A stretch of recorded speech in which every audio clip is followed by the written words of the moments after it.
నిజంగా ఏంటి అంత టఫెస్ట్ కోర్స్ సిఏ అనేది? Yeah, if you take top 5 toughest exams in the world, not just India. So ఒక straight question, CA single attempt లో pass అవ్వాలంటే ఏం చేయాలి? నేను సింగిల్ అటెంప్ట్ లో పాస్ అయ్యానండి. Wow, great. బట్ సిఏ అనేది ఎవర్ గ్రీన్ సబ్జెక్ట్, ఏది వచ్చినా ఇట్ వోంట్ అంటే తునకదు వెనకదు అంటారు కదా, అలా ఉండిపోద్దా?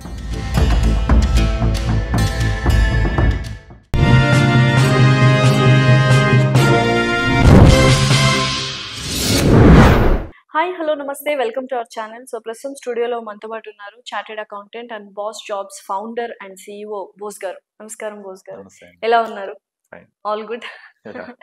ఫస్ట్ చార్టెడ్ అకౌంటెంట్, సిఏ అనగానే పిల్లలు పాపం స్టూడెంట్స్ వణికిపోతుంటారు. అసలు ఆ కెరియర్ ఆప్షన్ చూస్ చేసుకోవాలా లేదా, ఎందుకంటే మనం పాస్ అవ్వడానికే చాలా ఇయర్స్ పట్టేస్తుంది అని. నిజంగా ఏంటి అంత టఫెస్ట్ కోర్స్ సిఏ అనేది? Yeah, if you take top 5 toughest exams in the world, not just India, okay, చేస్తే సిఏ ఎగ్జామ్ ఈజ్ టాప్ 3 లో ఉందండి. సో ఎందుకురా అంటే ఫ్రమ్ ద బిగినింగ్ మీరు 1949 లో institute of chartered accounts of India అనేది form చేశారు. అంటే మా మాతృ సంస్థ, అంటే main institution government of India form చేసింది పార్లమెంట్ లో. ఆ రోజు నుంచి 1949 టు టుడేస్ 2024 అయిపోయింది కూడా. 2025 వచ్చాం కదా, 25 అను అదొక 50, 76 ఇయర్స్ కి ఒక మా సిఏ పాస్ అయిన లిస్ట్ ఎంత ఉందంటే 4 లక్షల మంది. పోనీ కొంతమంది సిఏ చేసి కూడా యాక్టివేట్ లేకుండా 1 లక్ష చేసుకుంటే 5 లక్షల మంది అండి. మన population is 1.5 crores, sorry 150 crores in India. అందులో సిఏ అయిన వాళ్ళు ఓన్లీ 5 lakhs అండి. ఎందుకంటే మీరు అర్థం చేసుకున్నారు, అంత టఫ్ ప్రాసెస్ ఉంటుంది మా దగ్గర. దాంతో పాటు 3 years ఆఫ్ ఆర్టికల్స్ అనేది ఉంటుంది ఇప్పుడు. అంటే మీరు first year, second year, next 3 years నాలాగా సిఏ అయిపోయిన వాళ్ళ దగ్గర ఆర్టికల్స్ అంటే పని చేయాలి. మాకు ఒక రూల్, అది సిఏ అవ్వాలంటే ఆ 3 years కంప్లీట్ చేసి మళ్ళీ ఒక ఎగ్జామ్, డాక్టర్స్ కి ఇంటర్న్షిప్ లాగా. ఎగ్జాక్ట్లీ, డాక్టర్స్ ఎలా అయితే ప్రాక్టికాలిటీ ఉంటుందో మాకు కూడా ప్రాక్టీస్ చేసేసి ఆర్టికల్స్ చేయాలి. దానివల్ల ఏంటంటే ఒక 4 to 5 years మధ్య you have to go through a lot of hardship. ఆ పేషెన్స్ లెవెల్ ఉండాలి. At the same time exam కూడా చాలా టఫ్ ఎగ్జామ్. నేను పాస్ అయిన టైంలో 4% ఉందండి పాస్ పర్సెంటేజ్. ఇప్పుడు ఎంత ఇంక్రీజ్ అయిందా పాస్? ఇప్పుడు అరౌండ్ 10 to 16% మధ్యలో వస్తుంది. సో ఒక straight question, CA single attempt లో పాస్ అవ్వాలంటే ఏం చేయాలి? నేను సింగిల్ అటెంప్ట్ లో పాస్ అయ్యానండి. Wow, great. అంటే చాలా మంది పాస్ అవుతారు, అది is not a big deal. Pass అవ్వచ్చు. పాస్ అవ్వాలంటే దిక్కులు చూడకుండా ఫోకస్డ్ గా ఆ 1 year పాటు you have to study every day. So continuous, మనం రోజు జిమ్కి వెళ్తాం, అలా రోజు మీకున్న టైం లైన్ లో you have to read every subject, understand logically. Common sense బట్టి అనేది చేసినోడు పాస్ అవడు, అసలు అప్లైయే లేదు, అంతే కదా. బట్టి చేసేసి పాస్ అవుదాం అన్నాడు ఎక్కడో ఒకడు పాస్ అవచ్చు, కానీ ఈ 5 లక్షల మందిలో ఒక 50 మంది ఉంటారు. మిగతా వాళ్ళందరూ అప్లికేషన్ చేసిన వాళ్ళు మాత్రమే పాస్ అవుతారు. అడిగే క్వశ్చన్ ఏంటి, లాజికల్ సెన్స్ అప్లై చేసి పాస్ అయితేనే. ఏదో రాసేసామంటే అవ్వదు. సో మీరు సింగిల్ అటెంప్ట్ లో పాస్ అయ్యారు కాబట్టి చిన్నప్పటి నుంచి మీ అకాడమిక్స్ రిజల్ట్స్ ఎలా ఉన్నాయి? అన్ని యావరేజ్ స్టూడెంట్, అంటే of course first class student నే అబౌవ్ 80% ఉండే. బట్ ఇంటర్మీడియట్ లో ఐ హావ్ 80%, 10th లో ఐ హావ్ 67%. సో నేను మా ఫ్రెండ్స్ కానీ లేకపోతే మా ఫ్రెండ్స్ వాళ్ళు ఎవరైనా సీఏ ఏంటి అని అడిగినప్పుడు కానీ మా స్టూడెంట్స్ కానీ నాకు 67% వచ్చింది.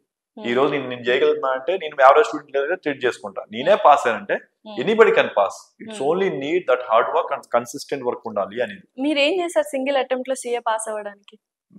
అంటే నాకు గుర్తుంది మేడం, నేను ఎగ్జామ్ ప్రిపేర్ అవుతున్నాను. ఆ రోజు జనవరి 1 కమింగ్, అంటే నాకు మేలో ఎగ్జామ్స్. బట్ December 31 కి నా ఫ్రెండ్ వచ్చాడు. అరే రామా బయటకు వెళ్దాం, నేను చెన్నైలో చదువుకున్నా, రామా బీచ్కి వెళ్దాం అన్నాడు. 31 కదా, మన బీచ్కి వెళ్తే కనపడతా ఉంటాయి అని నాకు మైండ్ లో రన్ అవుతుంది. వెళ్ళొచ్చు కదా, ఏమవుతుంది 2 గంటలు, పెద్ద ఫరక్ ఏంటి. బట్ మైండ్ లో నేను లేదు, ఫస్ట్ అటెంప్ట్ లో అవ్వాలి అని చెప్పి, లేదు మామ వెళ్ళన్నాను. నేను చదువుకుంటా కిటికీలో చూస్తే నాకు కనపడుతుంది December 31 రోజు అందరూ ఉన్నారు. అంటే నేను ముందు నుంచి 3 సంవత్సరాల నుంచి అదే చేయలేదు. బట్ ఆ 3 నెలల ముందు మాత్రం I made the sacrifice. Every 1 hour లో నాకు 1 mark అన్న రావచ్చు, ఆ 1 hour లో 2 marks యాడ్ అవ్వచ్చు. Why should I waste time? Focus. మళ్ళీ నిద్ర మళ్ళీ ప్రాపర్ 8 hours నిద్ర ఉండాలండి. That is the simple technique. చాలా మంది మిస్ చేసేది ఏంటంటే నైట్ ఎక్కువ పేజ్ చదవడం, నైట్ వాళ్ళు 1 to 11 కల్లా పడుకొని 7 వరకు 8 hours మినిమం స్లీప్ ఉంటే మన మీద చాలా షార్ప్ గా గ్రాస్ప్ చేసుకుంటుంది. అది మిస్ అవుతారు. రెండోది థియరీ సబ్జెక్ట్స్ ఏం చేస్తారంటే వరుస పెట్టి 3 గంటలు 4 గంటలు చదువుతారు. అంత చదవద్దు. 1 hour చదవాలా, గ్యాప్ ఇవ్వాలా, ఒక 5 నిమిషాలు అటు ఇటు తిరిగి రావాలా, మళ్ళీ 1 hour ఇవ్వాలా. That's where you grasp the logical content grasp చేసి ఉంచుకోవాలి. అది రీప్రొడ్యూస్ చేయాలి. బట్ ఇప్పుడు సబ్జెక్ట్ మారిపోయినాయండి. నవ్వు సిఏ ఫైనల్ లో 6 సబ్జెక్టులే ఉంది. మా అప్పుడు 8 సబ్జెక్ట్స్ ఉంటాయి. ఒక సబ్జెక్ట్ పోయినా అంటే 2 గ్రూపులు ఉంటాయి. ఒక సబ్జెక్ట్ పోయినా మళ్ళీ 4 సబ్జెక్టులు రాయాలి. పాస్ అయినా కూడా మా దాంట్లో ఇంకో గ్రూప్ లో 4 సబ్జెక్టులు ఉంటాయి కదా, ఒకటి పోయినా కానీ మిగతా 3 పాస్ అయినా కానీ మీరు మళ్ళీ రాయాలి. దట్ కైండ్ ఆఫ్ ఇప్పుడు 3, 3, 6 కదా, ఈ 3లో మళ్ళీ ఒకటి పోతే మళ్ళీ మిగతా 2 కూడా రాయాల్సిందే ఇప్పుడు కూడా పాస్ అయినా కూడా. కానీ ఏంటంటే ఈ 3 సబ్జెక్టులు ఒక దాన్ని ఓపెన్ టెక్స్ట్ బుక్ తీసుకొచ్చారు. అంటే they are trying to remembrance అనే మన మోడల్ నుంచి దే ట్రైంగ్ అంటే రిమెంబరెన్స్ రీప్రొడ్యూస్ దగ్గర నుంచి they are claiming and asking a logical conclusion and instant గా బుక్ ఇచ్చి మీరు ఓపెన్ గా నీకు ఒక క్వశ్చన్ వచ్చింది, నీకు ఒక ఛాలెంజ్ వచ్చింది, where do you look for it. ఎందుకంటే మీరు గమనిస్తే ఎంటైర్ వరల్డ్ లో ఆటోమేషన్ టూల్స్ వచ్చినాయి. మీరు ఇప్పుడు గూగుల్ చేస్తున్నారు, మీరు ఏదైనా ఇష్యూ వస్తే మీరు గుర్తుపెట్టుకోవట్లేదు. మా చిన్నప్పుడు అన్ని మొబైల్స్ గుర్తుపెట్టుకునేవాళ్ళు, కానీ ఇప్పుడు ఏం చేస్తున్నాం, మన మొబైల్ కాకుండా మిగతా మొబైల్స్ అన్నిటికీ మొబైల్ ఉంది కదా, why should be remember. Same thing solution కూడా కదా. ఈ రోజు మీకు ఏమైనా ఇష్యూ ఉంది, మీకు ఏమైనా కాబట్టి చాట్ జీపీటీని అడగొచ్చు, గూగుల్ అడగొచ్చు, like so many application in the market. మీరు ఇమేజ్ ని ఆటో చేయడానికి కొన్ని వందల అప్లికేషన్లు వచ్చినాయి. So why methodology should be remembrance లోకి ఎందుకు ఉండాలి, అప్లికేషన్ లోకి ఎందుకు రాకూడదు అనే మైండ్ సెట్ లోకి మెల్లిగా ఎడ్యుకేషన్ సిస్టమ్ మారుతుంది, practicality. So CA exam is going to be that way coming days lo. So anybody can pass it if you have that common sense, logical sense and application of sense ni. Okay. So 6 subjects ఉన్నాయని చెప్పారు. ఇప్పుడు ప్రస్తుతానికి ఏది toughest subject, మనం ముందు నుంచి దాని మీద ఎక్కువ ఏమంటారు శ్రద్ధ తీసుకొని చదువుకోవాల్సింది? టఫ్ అంటే we chartered accountant by default we are the auditing and accounting is the core subjects compared to there are others courses కూడా ఉన్నాయి. కంపెనీ సెక్రటరీ, CMA ఉంది, cost and management. They are very focused on cost accounting, they are very focused on corporate compliance. CA వాళ్ళు ఏంటంటే we can do both, అంటే అది కూడా మేము చేయగలం. బట్ మా కోర్ సబ్జెక్ట్స్ వచ్చి ఆడిట్ అండ్ అకౌంటింగ్. ఈ రెండు ఎప్పుడు కూడా టఫ్గా ఉంటాయండి. ఇందులో ఈ రెండు ఎప్పటికప్పుడు పాస్ ఉంటుంది కానీ but they will give very tough questions in that type అందులో. కాకపోతే మనం ఏంటంటే ఇది ఫోకస్ పెట్టి ఎక్కువసేపు చదువుతాము, పాస్ అవుతాము. ఈ ఏముందలే ఇప్పుడు సైన్స్ ఇది ఉంటుంది, MICS అని ఒక సబ్జెక్ట్ ఉంటారు, కంప్యూటర్ రిలేటెడ్, అంటే సిస్టమ్ అంటే ఏంటి, సిస్టమ్ లో డేటా స్టోరేజ్ ఏంటి అనే సబ్జెక్ట్స్ ఉంటాయి. అవి కొంచెం టెక్నికాలిటీ, అంటే ఐటీ వాళ్ళకు ఉన్నట్టే ఉంటది కొంత, అది కొంచెం చదవాలి. బట్ మన వాళ్ళు ఏంటంటే ఇది కదా మన కోర్ అని చెప్పి, ఇప్పుడు నేను ఎలా అయితే కోర్ అని చెప్తున్నానో దాని మీద మనం ఫోకస్ ఎక్కువ పెట్టేసరికి అది మిస్ చేస్తారు మన వాళ్ళు ఫోకస్ పెట్టడం. అక్కడ మినిమం మార్క్స్ కూడా రావు. నేను నా దగ్గర స్టూడెంట్స్ ఉంటారు కదా, వాళ్ళని చూస్తుంటాను ఏ సబ్జెక్ట్ లో వీళ్ళు ఫెయిల్ అవుతున్నారని. ఎందుకురా అంటే వీళ్ళు ఫోకస్ అంతా ఎక్కడ పెడుతున్నారో అక్కడ మినిమం ఫోకస్ కూడా పెట్టట్లేదు. సో ఐ థింక్ ఇది మన మెయిన్ సబ్జెక్టు, దీని మీద ఫోకస్ పెట్టాలి, బట్ దీనికి రెలవెంట్ ఫోకస్ ఇవ్వాలి, అప్పుడు మీరు పాస్ అవుతారు. ఓకే. సో అలా అయితే ఇప్పుడు నిజంగానే చాలా మంది ఇంజనీరింగ్, మెడిసిన్ ఇవే చూస్ చేసుకుంటున్నారు. బట్ ఇప్పుడు AI వచ్చేసింది కాబట్టి ఇంజనీరింగ్ కూడా పెద్ద క్వశ్చన్ మార్కే. బట్ CA అనేది ఎవర్ గ్రీన్ సబ్జెక్ట్, ఏది వచ్చినా ఇట్ వోంట్ అంటే తునకదు వెనకదు అంటారు కదా, అలా ఉండిపోద్దా? ఖచ్చితంగా మేడం. నెక్స్ట్ 20 to 30 years వరకు CA ప్రొఫెషన్ డోకాలేదు మేడం. ఒకప్పుడు ఇంజనీరింగ్కి వెళ్తే మీకు మంచి US ఆపర్చునిటీస్ వస్తాయి, మీకు మంచి జాబ్స్ వచ్చేది, less working hours, Saturday Sunday పని చేయక్కర్లేదు ఉండేది. But those kind of rainbow colours kind of thing gone now. 2020 టైంలో IT వాళ్ళకి బూమ్ అండి.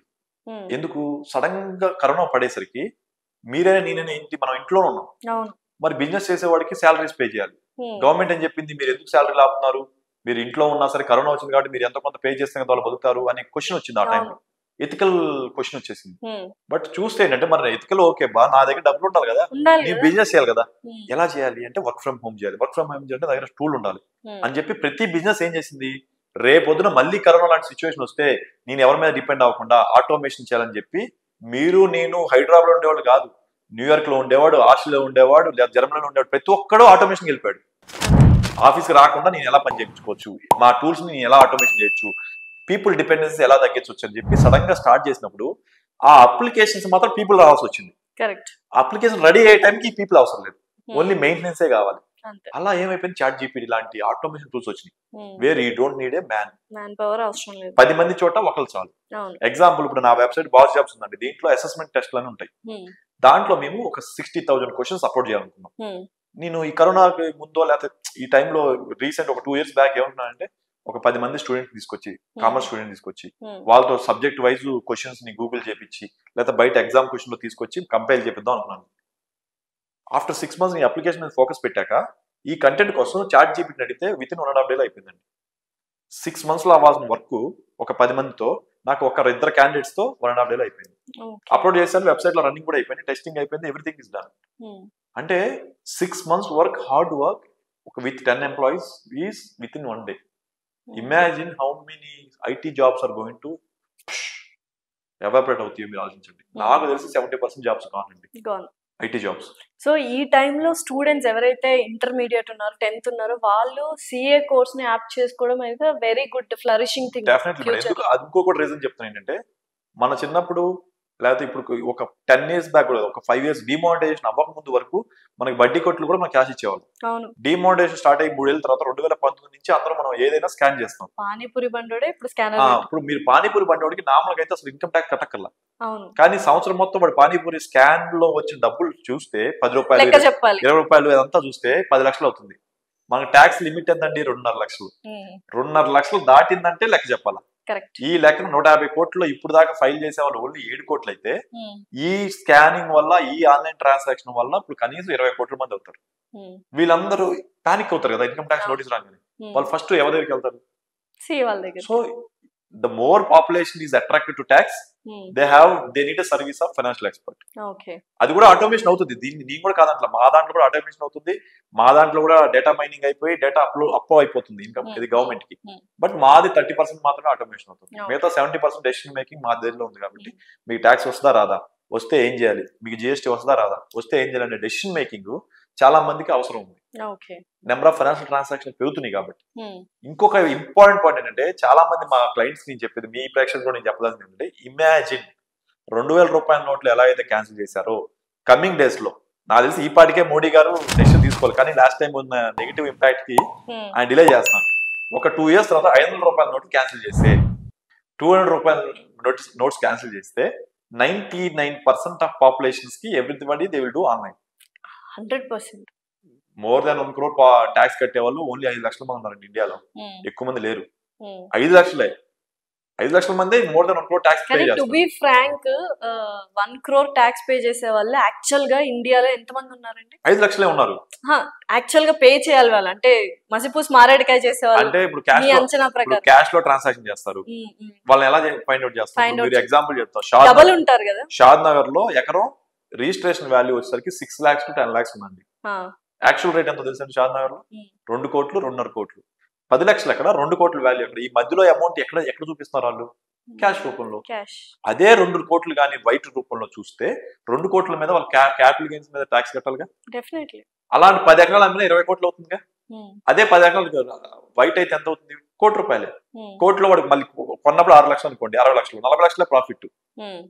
మీకు అర్థమవుతుంది ఎంత డిఫరెన్స్ గా ఉంది? 20 కోట్లు ఎక్కడ, 1 కోటి రూపాయలు ఎక్కడ? 19 కోట్లు డిఫరెన్స్ ఉంది. 19 కోట్ల మీద 10% 2 కోట్లు ట్యాక్స్ పే చేయాలి. పే చేసింది ఎంత? 40 లక్షల మీద 10% 4 లక్షలు పే చేస్తుంది.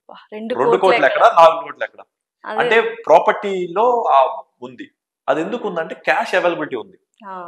రేపొద్దున 500 నోట్లు క్యాన్సిల్ చేస్తే క్యాష్ సర్క్యులేషన్ ఉండదు. 100 నోట్స్ ఎంతని ఇంకా ఏదైనా బ్యాగ్ వేసుకొని పోవాలి పెద్దది. దానికి గవర్నమెంట్ అందుకే ఏంటంటే రీసెంట్ గా లాంగ్ టర్మ్ క్యాపిటల్ గెయిన్స్ 12.5% తీసుకొచ్చింది. సో బయట ఫారిన్ కంట్రీస్ లో $100 లాస్ట్, ఇంకా దానికి మించి లేదు నాకు తెలిసి. ఉండదు. కానీ ఎకానమీ ఏం చేస్తుంది అంటే క్యాష్ పోర్షన్ తగ్గించాలి, ఉంచాలి. 100 రూపాయల నోట్ల వరకు ఉంచాలి. ఎందుకంటే పల్లెటూరులో ఉండే వాళ్ళకి ఆ రొటేషన్ కి క్యాష్ ఉండాలి. ఎకానమీ అది లేకుండా చేయకూడదు. ఎందుకంటే టెక్నాలజీ మనం అంతే, మనం ఏమి పల్లెటూరులో ప్రతి ఒక్కరికి టెక్నాలజీ అలవాటు అవ్వలేదు. So we need that 100 rupees, 200 rupees, 500 rupees అవసరం లేదు అంతే. బట్ నేనేమన్నా అంటే ఒకవేళ అది చేసినా కూడా ఆల్టర్నేటివ్ ఎకానమీ కింద గోల్డ్ బిస్కెట్స్ వాడతారు. It happens. మన వాళ్ళు అంటే రాంగ్ థింగ్స్ ఎంచుకోవడం ఫాస్ట్ గా ఉంటుంది.